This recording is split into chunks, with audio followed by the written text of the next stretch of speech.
Welcome to this Te Pūtiaki Manataonga Association of Educators Beyond the Classroom webinar. It's the 12th in our series, and it's about welcoming ECE, Early Childhood Education groups, into the gallery and museum space by Dr. Lisa Terreni. So before I introduce Lisa, we'll start as usual with a karakia. Whakatakati hau ki te uru, whakatakati hau ki te tonga, kia mākina kina ki uta, kia mātaratara ki tai. E hi aki ana te atakura, he tio, he huka, he hauhu, ti hei mauri ora. Well, I'm delighted to be able to welcome Lisa, our speaker, to you all today. I also want to just note that we have Tara Fagan and Laura Jones. Tara Fagan is the chair of Te Pūtiaki Manataonga, and she is with us today. And Laura Jones is on the committee of Te Pūtiaki Manataonga. So I just want to give a shout out to those people. Thank you for joining us today from the committee. So Lisa, I have known Lisa for several years. I think I first met Lisa, oh gosh, I maybe won't say how many years ago because it might tell people how old we are, Lisa, but it was quite a while ago when I was working as an educator in Te Papa. I find her really inspiring, energetic, positive person. She's got so much knowledge and experience to share. I know that you're going to really enjoy her session today. So she is not only got years of experience of working within ECE centres, but also lecturing at Victoria University and training ECE teachers. She's going to be sharing her the outcomes of her PhD research with us today and sharing some reasons why maybe there are some barriers to accessibility for ECE groups when visiting our sites. And she's going to share some tips and ideas about how we can welcome them and what we can do to really meet their needs in our spaces. And this is really timely webinar because of the recent changes in the enriching local curriculum funding from the Ministry of Education, which now has been expanded beyond primary and secondary education to include ECE. So some of us might be dipping our toes in the water of ECE provision for the first time very soon. So over to you, Lisa. Welcome. Kia ora. Ko Lisa Gabriela Terreni tōku ingoa. He kaiko ahau ki te whānau o Akupai, te herenga waka Victoria University of Wellington. Tēnā koutou, tēnā koutou, tēnā koutou katoa. It's nice to meet you all. I can't see you all, but I did notice as people were popping on some old faces, and I have to say, kia ora and happily, we go back like years. And also Laura from Te Papa and a few other people, I think. Oh, Tara, of course, too. So nice to see you guys here. Thank you for letting me present my work. And as you said, yes, this is from my PhD that I did in, oh God, 6 years of my life of torture. But anyway, it's a lovely topic. That was the good thing about it. And the topic is, I know what that is. It's modern art, young children's access to and use of art museums and galleries in Aotearoa. The reason that I actually called it that was that I met a little boy at a kindergarten in Wellington, probably in about 2005 or 4, and he came in with his parents and he said, because he looked at the wall where I had a lot of posters from the Dowse Art Gallery, and he said, I know what that is. It's modern art. And he was 4, and I thought, my goodness, a 4-year-old knows about modern art. He even knows a genre, let alone, you know, being able to respond to a painting. And I was actually quite thrilled that, you know, little E's can really take on a whole lot of quite sophisticated concepts about art. And then I found out from his parents, of course, that they'd just come from London and they'd been rocking around all the museums there. So that's pretty much the story of why I called the PhD that. When I was a kindergarten teacher myself, I used to use museums and galleries a lot, pretty much because Wellington South was close to the old Buckle Street Museum, and we could chug along with all our families for free on the bus. And we used to love going to that space because it was just just marvellous for the kids to be able to go there. And there's more stories about that, but let's shoot to the next slide, Mel, and we'll talk a little bit more about some of the things. Why did I do this? Well, one of the reasons that I did this was, as I said, I used to take my own kids to the galleries, and I was curious really to see whether other early childhood services did as well, you know, did they actually go? And I was also interested, because I'd had good experiences in galleries, which was good for me, and I knew that their people had not had good experiences, so I wanted to have a look at that too. But I did meet this little guy. I met him at Gallery Babe's session in the City Gallery. Actually, I think when you were there, Helen, and I asked them if I could come along and have a look and see what was happening, because I knew that the toddlers were going, and I was curious to see how toddlers would respond to an art gallery. And Jimmy was just totally captivating, and he was riveted. After he spent a lot of time exploring the floor, because littlies often hang out on the floor space a lot, especially toddlers, and they love it. They love the architectural space of an art gallery. He did start engaging with some of the works, and this is Rowan Whelan's a piece. I think it's called The Wizard.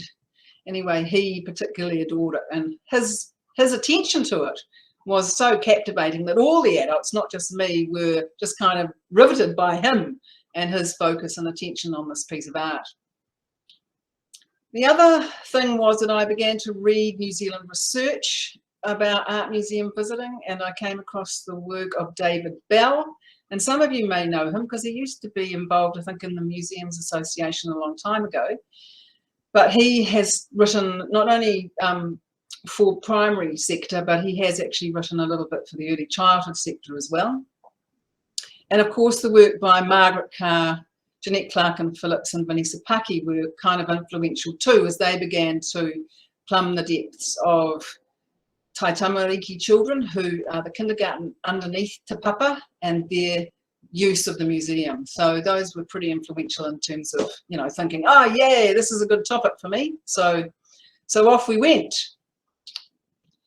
Pregnant pause. Here we go. Okay.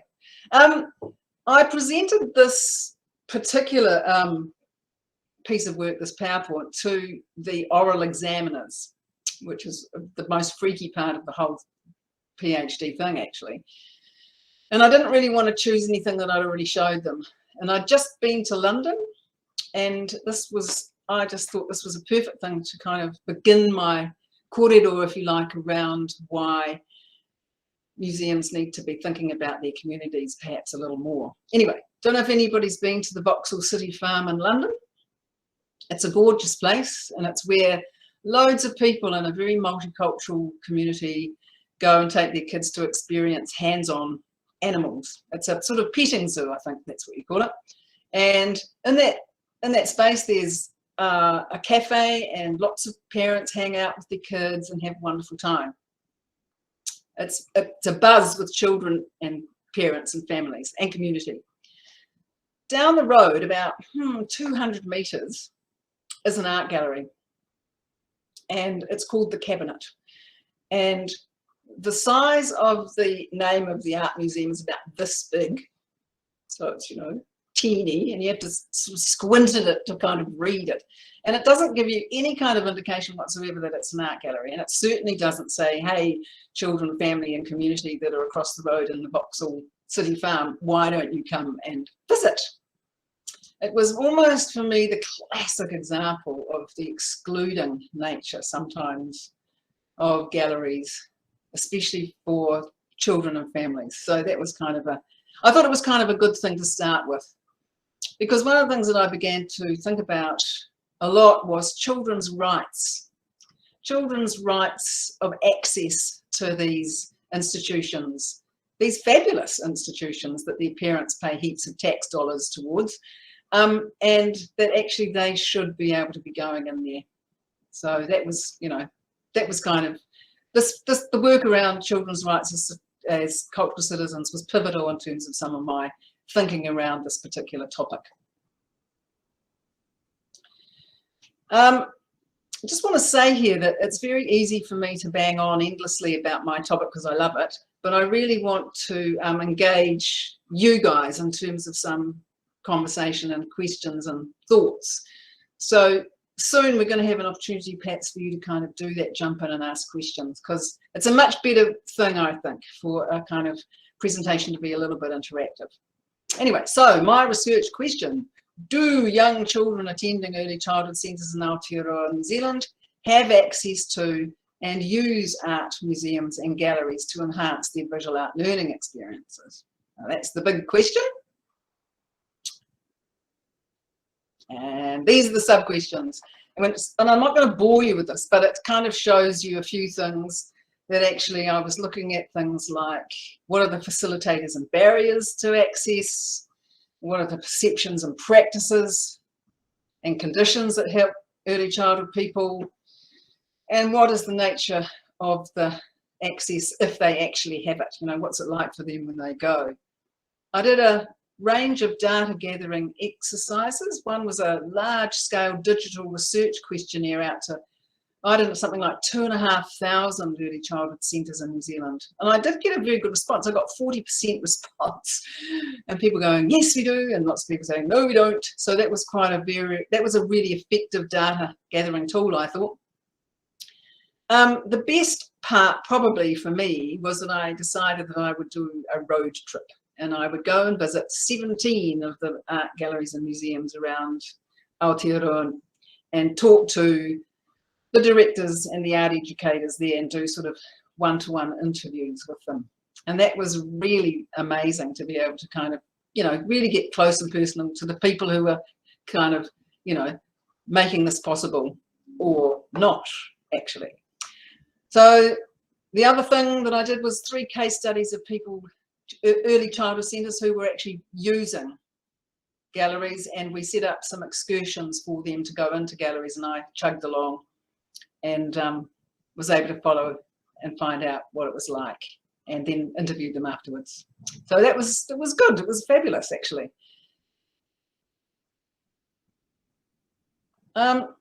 So let's quickly zip to the findings, because that's the interesting part, really, I think. And, you know, when I began to look at it, it became clear that there was some fairly loud F words involved in things like barriers, particularly to access for the early childhood community. And one of them was, of course, funding.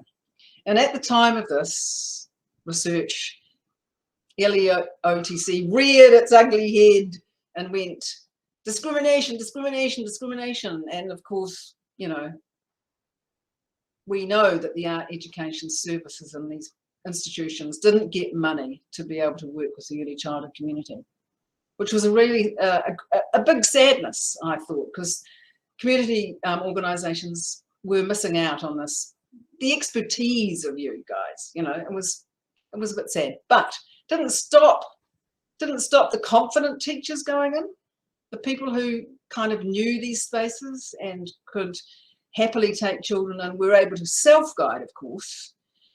And that was kind of an interesting thing too, around how teachers approached museums and galleries in terms of self-guiding. But they were missing out because of the funding. But that is not the case now, which I'm delighted to observe and hear about. So great. But there were other things too. So one of the things was the types of exhibitions that were available. And sometimes, of course, these were not appropriate for little children.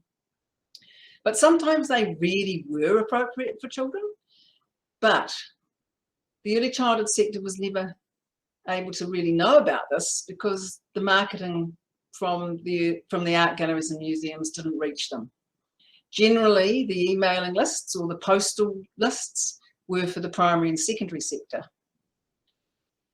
When I had a friend working at Te Papa, I think eventually she got herself an early childhood database, which was kind of cool, but she was rare.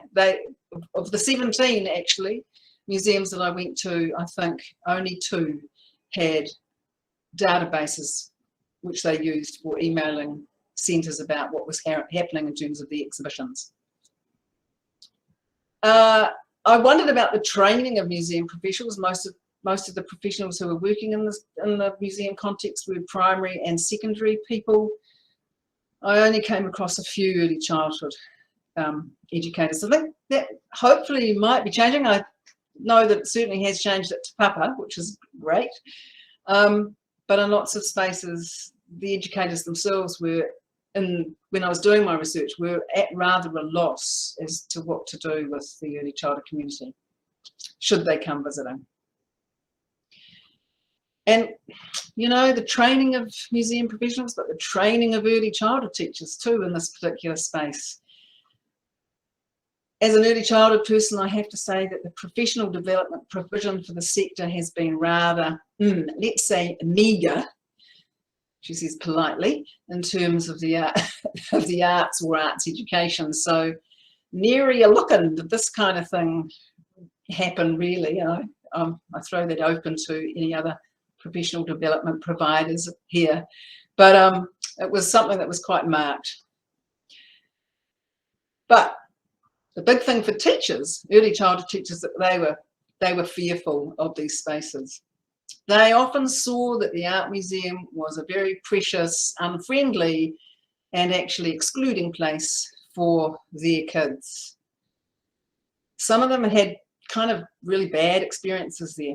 They said that basically they felt that they were trailed by the the guards, your staff, that they were kind of followed, and every move was watched, and that they really didn't feel like this was very conducive to a good and friendly vibe in the space. So that was one of the things that they experienced. The teachers themselves, they were fearful that the kids wouldn't be able to handle it, because they have got this thing, a lot of teachers, it's not a hands-on experience, so our kids aren't going to get it. But actually, I think that there needs to be some work done around how children can experience those spaces, and how children can actually learn rules in spaces like that. We teach them how to use libraries, and we actually teach them, I think, increasingly and hopefully how you might enter into a marae space. So actually children do need to know a little bit about how you work in a museum and gallery space. But fear was a biggie, and I was thinking that's kind of sad. But the professional development space could be helping to alleviate that. But actually, I think you guys have a big role in that, but we'll get to that. The third thing here on this is pedagogy. And the two kind of approaches that I think sometimes have a bit of a conflict. The early childhood pedagogical approach, which is very much led by children's interests, as compared to perhaps a pedagogy that's much more about teacher direction and kind of directing and controlling the learning for kids. I put this photo in because one of the things that I'm quite keen on is the idea of being playful in an art museum space and a gallery space. And this was a beautiful example of that at the Tate Modern Turbine Hall when I visited in 2017, just after I'd finished my oral. Actually, it was like, yoo-hoo, I'm free. And here we go, here's a beautiful example of a lovely playful space. Perfect. So yeah, so there's kind of those three things. And at this point, and I noticed something on the chat, Anne Hatley, about some of these things. So any questions or thoughts? Hello. Lovely to see you and hear you as always, Lisa. And I know that we've done some really effective work with you bringing in your trainee teachers in, and I felt that to be a really useful way, a really direct way, if you like, to get some of the messaging over that you're talking about in terms of, be playful in the gallery space and don't be scared and you have every right to be here and all of these kind of things.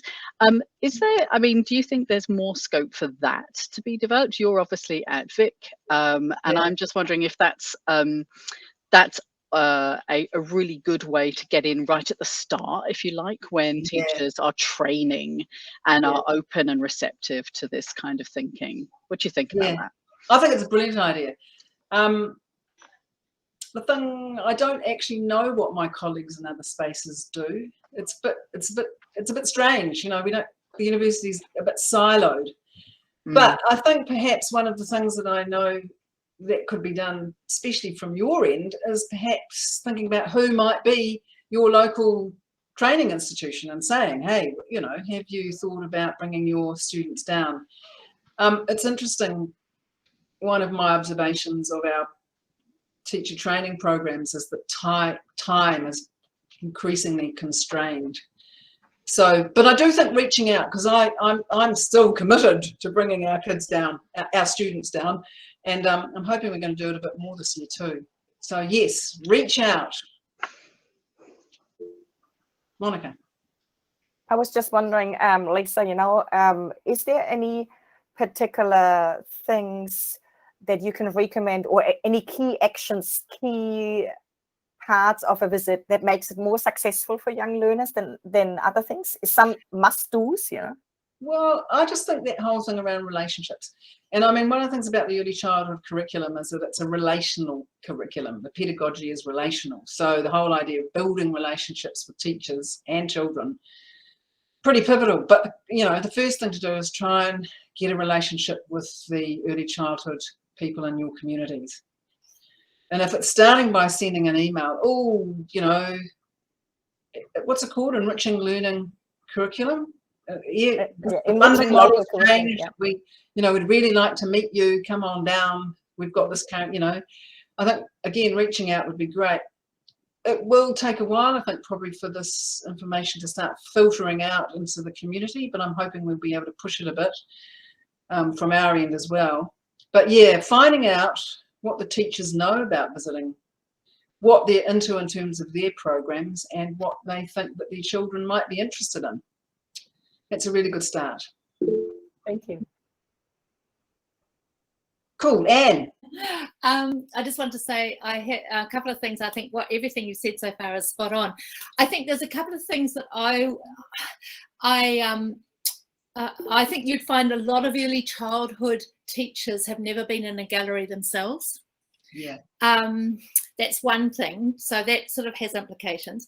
Another thing I think is around children's responses is being open to it not going as to your expectations in the beginning, and also building up over time. So, you know, like ideally, I think that a regular where children can go several times. It's just like, I always think about it because I'm a sewer. Of someone new learning to sew, you don't make a wedding gown on your, you know, when you first get into a machine, use a machine. And the same with children, we often forget that. It's a one-off thing. So encouraging teachers to do it more than once, to go to the gallery more than once, and also for you people to think about, you know, the children might not seem interested at first because there's a seat. I always remember reading, and you will probably know that the author of this, Lisa, there was a seat in a gallery. A person wrote a paper about it. I think she did a master's or something. And when she took the children down there, all they wanted to do was crawl under the seat first time, you know, and to accept that it's, you know, our adult is my adult view of what I expect here. Is it in sync with children? Yeah, exactly. And that's why actually I think Margaret Carr, Jeanette Clark and Phillips's work, which looked at the Te Whāriki kids' regular use of going upstairs, is kind of fascinating, and how the kids eventually became the guides because they were so used to the context of that space that they were the ones who were able to take their parents. Oh, we've got an exhibition, Mum and Dad, I'm going to take you and tell you all about this exhibition. Yes, I agree. I think it's really important that we can get as many people in there. And maybe that's the thing, Laura. If we start training our teachers to feel happy in those spaces, then maybe there'll be more. But where's the professional development around this stuff too, I say? So, you know, if we could do some work with teachers about not being scared or feeling comfortable. I always think it's interesting that Te Papa is called our place. But whose place actually is it? You know, you've got to try and make sure that everybody in those spaces feel welcome. So yeah, I think there's probably a wee bit of work to be done on both sides here. And you know, it's taken, it'll take a while, but I think there's probably, with this change of funding, I think we'll see some amazing things happening. I'm just curious. I'd be really interested. I was talking to another colleague the other day about some more research in the space. I'm not quite sure, but anyway, I'd be really curious, even anecdotally, to see what would happen if you did have an early childhood database and you did say, hey, this is what's happening in our space, come along. Would there be an increase of participation through that kind of very simple marketing approach? I think it'd be quite fascinating to see whether that actually, made a difference.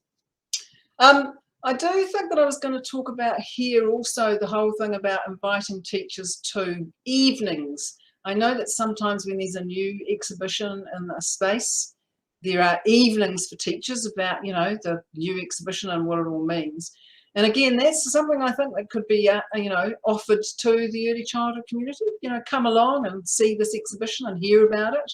And the more early childhood people who rock up, the more likely then your kōrero around, what the space can be, how the space can be used with little kids can be opened up. Yeah.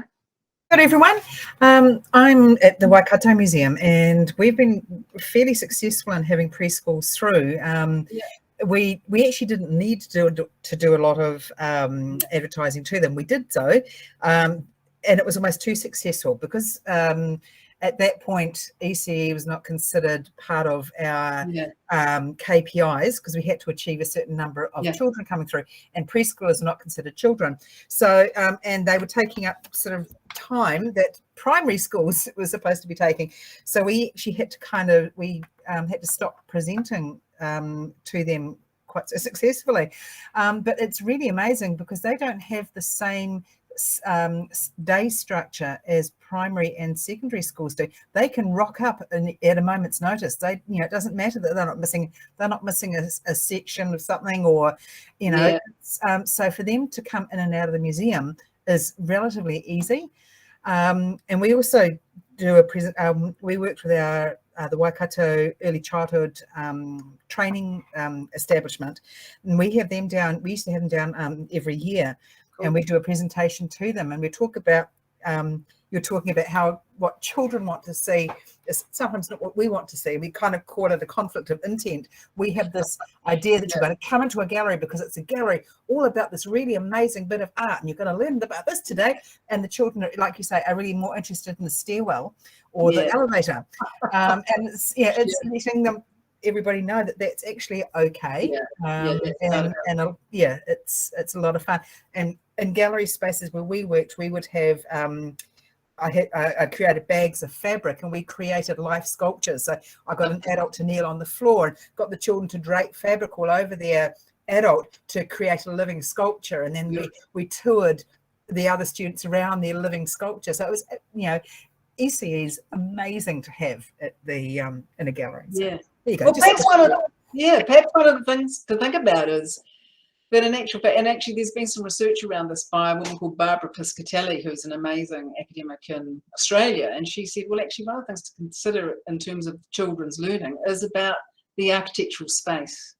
It's so different from, what they usually experience. And actually it was interesting because I remember talking to another guy on that Gallery Babes tour where I met Jimmy. And I talked to him about his little girl, and he said, no, we come down here because we just really like being in this space. It wasn't necessarily the art, it was actually just about kind of being in this cool space. So that could be possibly something to think about, especially in your initial sort of interactions with them, getting them used to the space, maybe getting them used to the rules of the gallery. Kia ora everyone, Steve here from Zealandia, Tamata Tane in Wellington. Hey, I was just wanted to tautoko everything that's being said, and particularly something that it's really easy to just make a call out to your local ECE centres, and they will welcome you with open arms. At Zealandia, across the last couple of years, we've managed to grow our ECE audience, I guess. I think, a couple of years ago, we were working with about 150 odd ECE students, and now we're up to about 500 a year. And that's just through doing some outreach and just starting some initiatives at the sanctuary itself. Like, we run a session called, which to be fair, I did rip off from somewhere else from the UK, but it's just called My First Sanctuary Visit. And it was just touches on that idea, Lisa, that you mentioned around just introducing them to the space. There's no clear outcome for sort of the visit. It's simply bringing them into the sanctuary, letting them explore the sanctuary and just start to understand that kind of what's going on. And quite often for the teachers and the adults that are coming with them, it's sort of counselling, I guess, to have a member of the Zealandia staff with them. But it's like that idea that, if they're interested in the chair or they're interested in the puddle, which is invariably the thing in our case, or the tree or whatever it might be, you can just go with that as well. So it's just creating that idea that actually this space is their space, and then kind of building off their interest as well. And then, and kind of going in with those broad objectives rather than anything specific that we have to deliver. So, just to say that essentially, if you make the connection, you go to them, they'll come to you, and you've got lifelong people from that point in time. Fantastic. Sounds great, Steve. Yeah, I was just thinking too, that whole idea of kind of getting teachers used to the space as well, especially if you're seeing specific exhibitions. I'd always encourage the teachers to come down themselves. I remember we used to often take photos of what we were going to be seeing and showing, then going back to the centre and showing the kids, just to give them a little bit of a heads up of some of the things they might be seeing. But getting people in to have a bit of a recce first can be really useful. Helen. Yeah, I think maybe we should carry on with the presentation. That was a really good little discussion there. Maybe there'll be some time for another discussion later. But I also think it's time for you to do part 2 of your PhD research now that there's funding in the sector. You mean get back into it? Woo, that's a possibility. Let's see what happens in this space. All right, Mel, next. Oh, yes. So, of course, we know that there are 2 important curriculum documents to become familiar with now that the funding has been opened up to the early childhood community.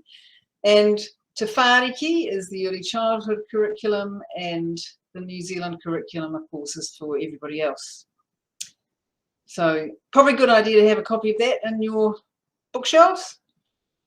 One of the things to know about Te Whāriki is that, as I said, it's very much a relationship-driven curriculum. The relationship children have with people, places and things is pivotal to their learning.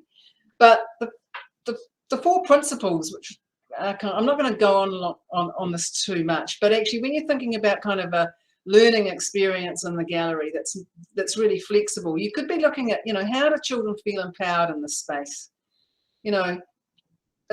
Obviously the place will give children opportunities holistically, intellectual, social and cultural experiences.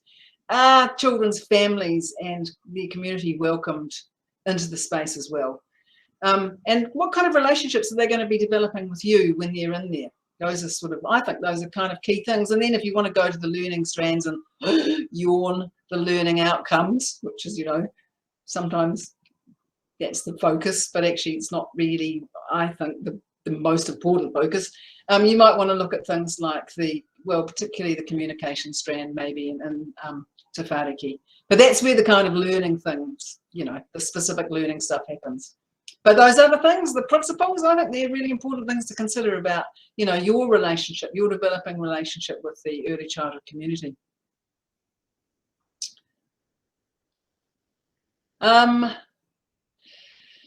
When I was thinking about it, and I wrote an article for Recollections. I don't know if Recollections still exists. It's an online journal that runs out of the National Museum of Australia. I don't know if it's still there. But these I thought were key ideas. The educational approaches of the galleries, do they fit with, as I say, the pedagogy of the early childhood community and their kaupapa? Guided or self-guided visiting. I'm just so delighted that you guys are going to be able to work with our kids. And so that the kids are going to have access to your beautiful art rooms. That was the thing that always struck me when I went into gallery spaces. That, man, you had such well-equipped educational art spaces, but our guys never got a look in. So, they're now hopefully going to be able to have some really beautiful responses with you in those art spaces. Be prepared. But it will be great. As I said, we've talked about the marketing. the resources for early childhood are a bit limited, and sometimes I just think it would be a lovely space to open up in terms of your thinking about what you maybe pop on your websites. I've seen some terrific resources on some museum websites. In fact, I did a bit of a study of it. I went through and had a look to see what was there. And of course, you know, at the time it was all primary and secondary, but you could do some gorgeous, gorgeous resources for early childhood teachers.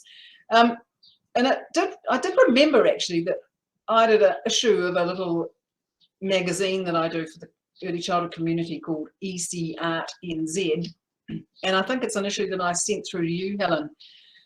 It's got a really good article by David Bell, who I mentioned at the beginning, about, you know, 5 ways to use art galleries and museums with little children, but also some really nice stories by teachers themselves about how they've used those spaces. So that could be a resource.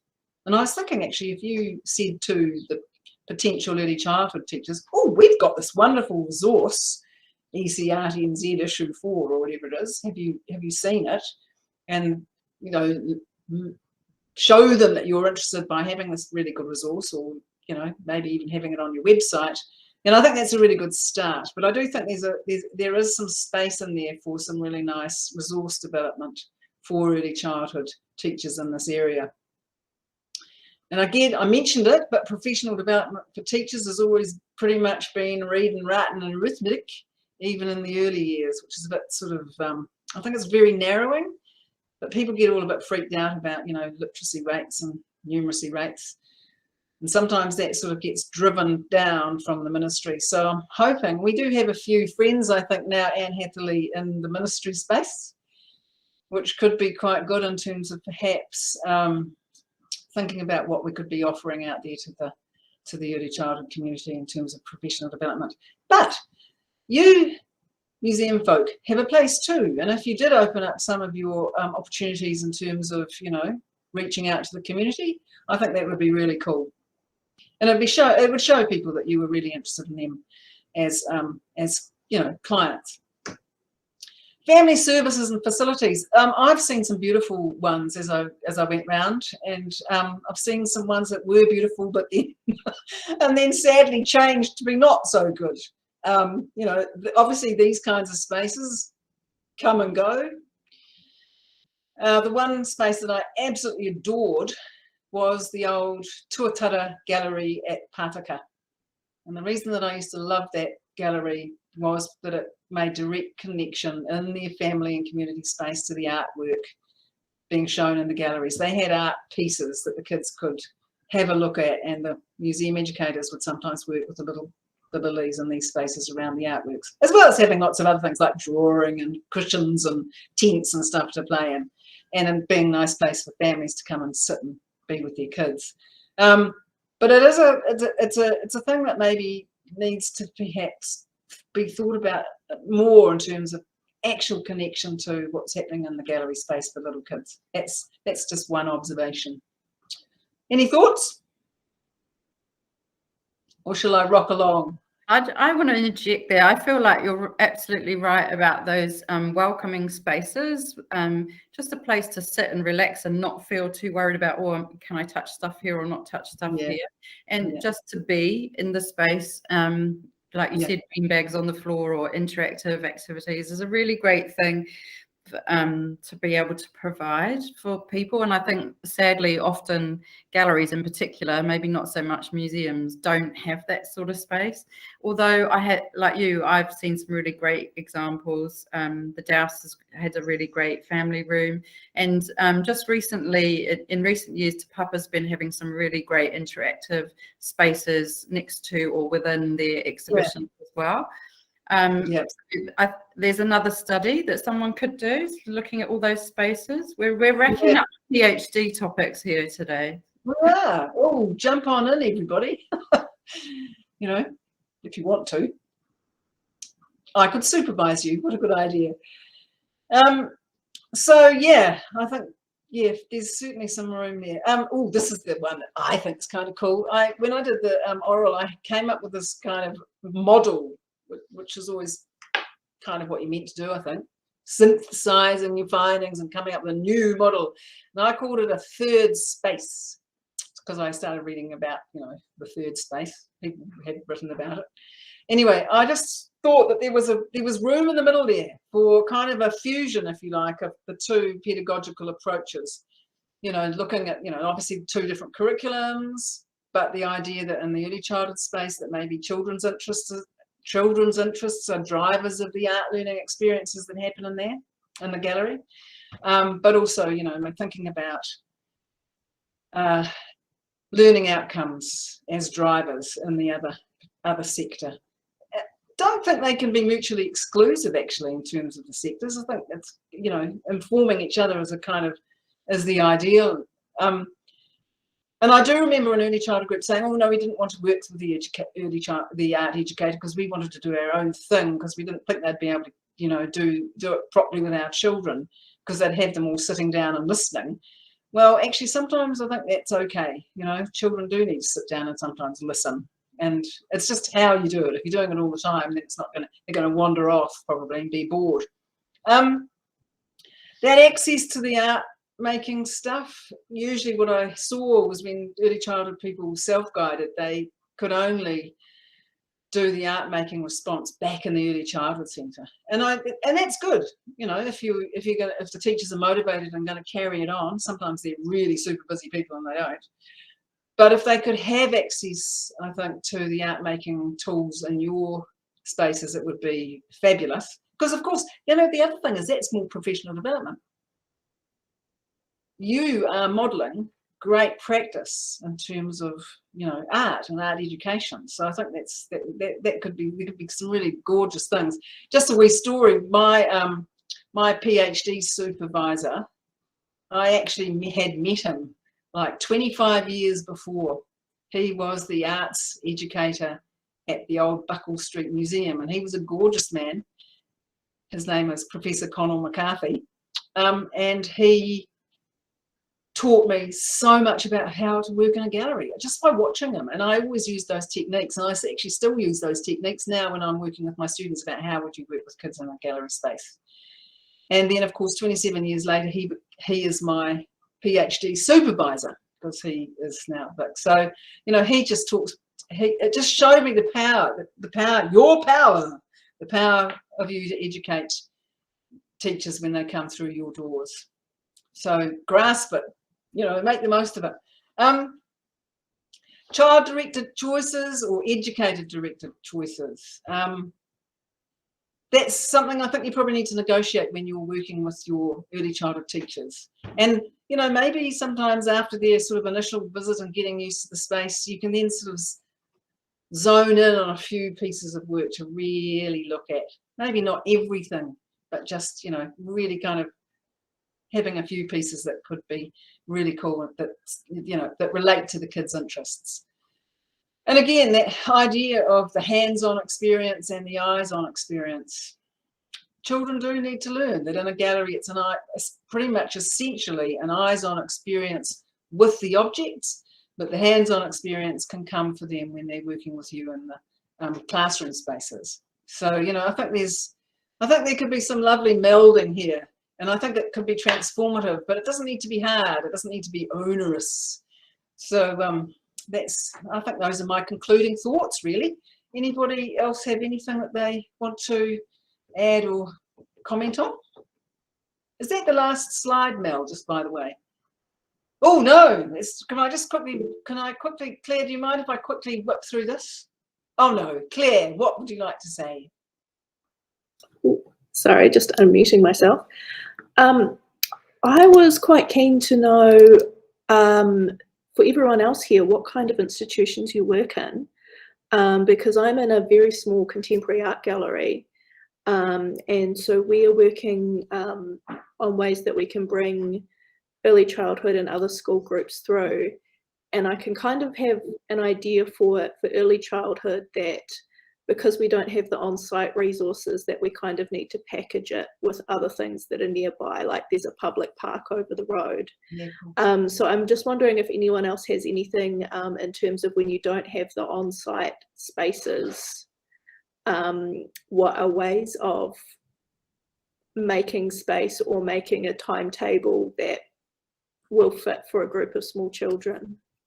One of the things I just need to say too is the idea of excursions being whole classrooms, like, you know, 30 kids chugging in, could be something that you negotiate too. I'm very keen for early childhood people to think, well, actually a group of 10 children, 5 to 10 children is a nice idea in terms of taking kids off. And I think increasingly people are becoming a little bit aware that you don't need to take everybody. Actually, so maybe small, and actually in terms of the learning, of course, it's going to be way much better in small groups. So, you know, that might be something that if you have a connection with an early childhood centre that you talk about, you know, maybe the maximum number of kids that you want in your space is 10, and maybe if, you know, maybe if it's something that they really want to do, they could rotate their kids. So just, yeah, not thinking that it has to be massive, you're going to have this huge, you know, onslaught of kids, but talking about, you know, what's best for their learning and what's best for your space. I think what you're already doing, Claire, is good. Signposting other places around your site that are very close by where they can go before or after. But also remembering that maybe a shorter session with early childhood in terms of the time you spend with them is probably a good thing as well. Obviously, maybe shorter than you might with a primary school group. So you don't have to fill a huge amount of time, but that time can be really precious and exciting and rich. Yeah, nice idea. I mean, the other thing too, like often you might have some public art around. I'm always quite keen for children to experience public art as well as what's in a gallery. That's kind of a nice thing for them to know that there's stuff outside as well as stuff inside. Kia ora tātou, ko Maara taku ingo. So my name is Maara. I'm from Tamaki Paengahira, Auckland War Memorial Museum. So I don't really deal with the tamariki, ECE. I always try to avoid them. When we get the booking, I say to some of our staff, okay, I hate trampling on the young ones' legs. Please, you look after them. So, but these are the experiences from the Auckland Museum. I quite agree with a lot of things that agree, plus also intrigued by the things that you are sharing, Elisa. Thank you very much. One of the things that you spoke about was the welcoming space. Currently at the Auckland Museum, we have three spaces for welcoming. We have, for those who's been to Auckland Museum in recent times, we have Te Marama. That's the space where it's under a bowl, where there's projection from above onto the carpet of waka, sailing and sharks and fishes. So we have problems with tamariki all the time. Once they see these movements, you can't call them back. They will be just drawn to the space, and they'll be dancing with the fishes. Right. Maybe it was meant to be so that, you know, they are focused there before we then do the formal welcoming. But yes, I just want to share that. But I'm happy to have joined this forum, and thank you very much, Helen and Lisa and the rest for sharing your insights into the world of tamariki. Kia ora. Cool. Kia ora. Kia ora. When we were talking, I was reminded of David Bell's wisdom when he says, actually, these young tamariki are the visitors of the future. You really need to nurture them. You really need to be getting them and their families in, because they're going to be the ones who are going to come, hopefully, throughout the rest of their lives. Cool. Let's move on then. These were kind of my goals, if you like, when I finally did that PhD. Interestingly enough, I never wanted to do a PhD. I was kind of coerced into it as a condition of my employment. And luckily for me, I was given an opportunity because they wanted to bribe me into it, I think. They said, where would you really like to go to see some amazing, you know, programs for young children? If this is your interest, where could we send you? And I said, oh, okay, why don't you send me to New York? And so I managed to see some amazing programs, the MoMA and the Guggenheim, and of course the Brooklyn Museum of Art. And actually it was kind of exciting to see wonderful things happening overseas, and hoping that I would be able to do something to kind of influence what was happening back in Aotearoa, New Zealand. Because there's fabulous things, but of course, as I say, I did identify some of these barriers. So what I wanted to do is that I wanted to advocate for improved access for young children. And so thank you so much, I have to say, for inviting me to present to you, because as I say, you're the ones who shaped this. So thank you for that, because advocacy is still quite important. I wanted to see changes to LEOTC. Yay, that's happened. Thanks to probably our friends in the ministry. But these are the possibilities for the future. I think professional development from my end and from your end, presenting at conferences. I hope I can get to ANZAAE at some point and maybe see you there. Presentations to you, which is like TIC.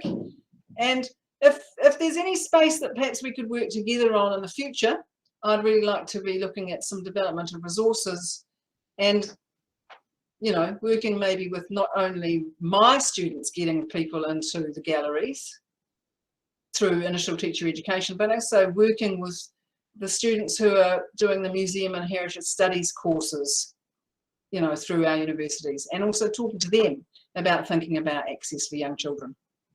And maybe, Helen, as you say, there could be further research. Watch this space. And so, final slide now is Gilda. Thank you for listening.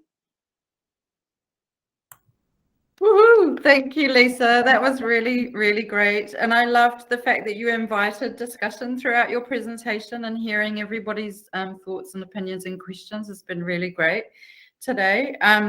We're at 4:25, so we've got 5 more minutes if anybody else has got a burning comment or question that they would like to share in that time. We've also got, I don't know if anybody's been keeping an eye on the chat, but Mal and Monica have been doing a great job of putting links to all the articles and resources that you've been mentioning throughout your talk. Oh, so yes, that's really great. So we will, when we put the recording on our website, we'll include the links to all those resources, so they'll be there for you to refer back to after this. If you wanted to look something up or do some further reading, you'll find all those links on the website. And we've had some really nice comments. People have said thank you for your time and appreciated your ideas and thoughts. That was from Rochelle. Tom says has found it really helpful. The person who works at Left Bank, I'm sorry, I don't know what your name is, has said that they've been working with smaller ECE groups, and found that that really works really well, and visited both an art exhibit and local theatre space. So yeah. Steve Morehouse has said that they tend to receive 8 to 10 at Zealandia if they want to bring people in ECE groups. Yep. And somebody from South Canterbury, again, sorry, I don't know your name, mentioned that they also use the library across the road from the museum. So clear that, you know, that other people are doing the same thing as you and signposting places that ECE groups are, once they're out, that they might want to visit in tandem with your space. And yeah, I think that's all the comments that I can see. Great. Well, thank you, as I say, for listening. It's been a pleasure to be able to present this to you. And yeah.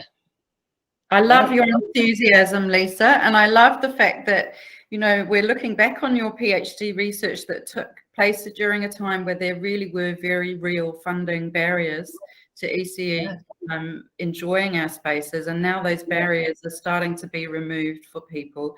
So I think we're at the beginning of a very exciting era where things are going to change.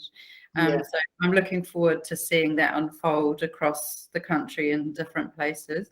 And I guess what we need to be better as maybe is sharing what we're doing amongst our sectors. We can tell each other about the successes we're having with ECE. Yep, that's fantastic. So thank you, Lisa. That was a really awesome presentation. So I just need to let you know about what's happening in our next webinar. So usually we have webinars every second week on a Thursday afternoon, but the next webinar is going to be a bit different. It's actually on Wednesday, the 9th of March, same time slot though, 3:30 to 4:30. And we are going to be holding a space led by the chair, Tara Fagan, along with Alison Woodard, who is also on the committee for Te Pūtiyaki Manatanga, and they're going to be inviting us to have a space to discuss the current COVID situation. I know it's a burning topic on the front of everybody's minds, and it's a constantly evolving space. I think we've just had an update from the Prime Minister earlier today, which I haven't had a chance to listen to yet because I've been in meetings, about yet again another change to the framework and the rules around COVID, and the way that it's impacting our sector. So that will be a really great time for us all to come together and have a supportive discussion amongst the sector. You could raise questions, we can share ideas, reflect on the challenges that we're all facing at the moment. So that would be a really great hui for us to attend. Looking forward to seeing you all there, and thank you for coming today. We'll close with a karakia. Unuhia, unuhia. Unuhia ki te uru tapu nui. Kia wātia, kia mama. Te nākau, te tinana, te wairua i te aratakatā. Koia rā e rongo, whakariria ake ki runga. Kia tina, tina. Hui e, tai ki e. Thank you, everybody. Thank you for coming, and we'll see you next time. Mā te wā. Bye.